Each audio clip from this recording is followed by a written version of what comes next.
дугаар тест 12 дугаар бодлого. За адил хажууд гурвалжны нэг тал нь 14 см ба түүнтэй тэнцүү периметртэй тэгш өнцөгт тэгш өнцөгтийн урт өргөнөөс 4 дахин их ба 1 см-аар илүү бол тэгш өнцөгтийн талбайг олоо гэж. За тэгэхээр адил талт гурвалжин гэдэг чинь бол зөв гурвалжин шүү дээ. За тэгэхээр зөв гурвалжины 3 тал бол гуруула тэнцүү байх хэрэгтэй. Тэгэхээр 14 14 гэсэн. За тэгээд энэ периметр бол яг хөө 3-ыг үржих нь 14 буюу 42 см байна. За тэгвэл яг үүнтэй адилхан периметртэй тэгш өнцөгт байгаа гэсэн. За тэгээд энэ тэгш өнцөгтийн бол яг хөө урт нь бол өргөнөөсөө 4 дахин их ба 1 см-аар илүү гэсэн шүү дээ. Тэгэхээр өргөнийг бол x гэх юм бол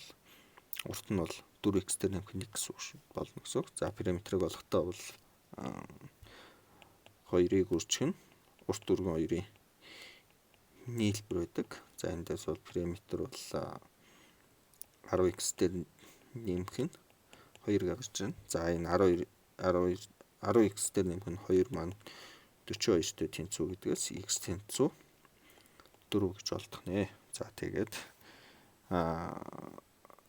тэгш өнцөгтийн урт бол 7, өргөн нь бол 4 байх нь. За тэгвэл талбай бол яг үгээр 4-ыг үржих нь 17 буюу 68 гарах нэ. А гэж үзэж байна.